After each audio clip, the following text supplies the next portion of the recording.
This is Mara Carey with the 813, and I'm here in Atlanta. It definitely does not look like it, but I am here in Atlanta after the Bucs overtime heartbreaker to the Atlanta Falcons, an NFC South Thursday night football showdown gone wrong in the final moments for the Bucs. It's absolute heartbreaker. So let's get into it. 3 takeaways, but before I start with this first takeaway, I want to give a disclaimer because it's going to come across as negative, but again, in games like this, you learn from them, right?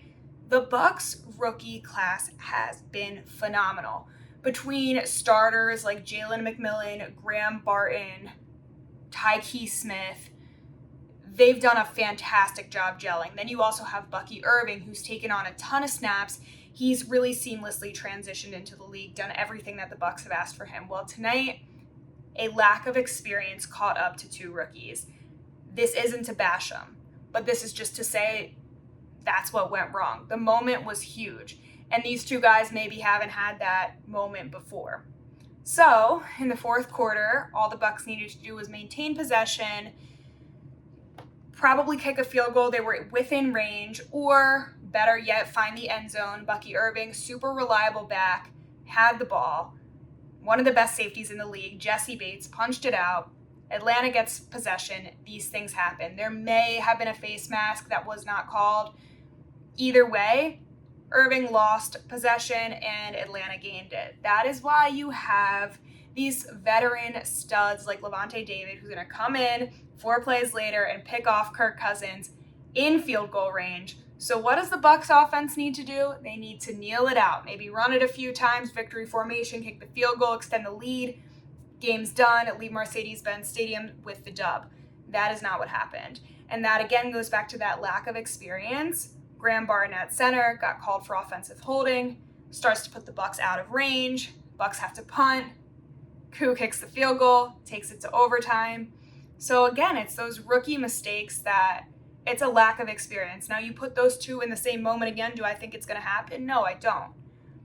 But it's a rookie season. It's a learning experience. I think as the season goes, we've already seen these 2 do a fantastic job. I think we're going to see that continue, but there's, that welcome to the NFL, that learning curve moment, that seeing both these guys work day in and out, it's going to live with them, it's going to haunt them, but it's going to make them better. So moving on to a slightly more positive one. Against the Philadelphia Eagles, Baker Mayfield threw 47 times. They really depended on Baker's arm to get them to that victory. Now, the Bucs had full command of the game for a lot of it. Yeah, it was a shootout, but the Bucs had the lead. But it was because of the running game, really. I mean, Baker was efficient. He threw the ball, he delivered, he threw touchdown passes, 3 of them, right? The Bucs offense looked great, but the running game really carried the team. So the Bucs had 160 rushing yards compared to the Falcons' 73. There have not been many times in recent years where the Bucs have outrushed their opponent. Rachaad White was back.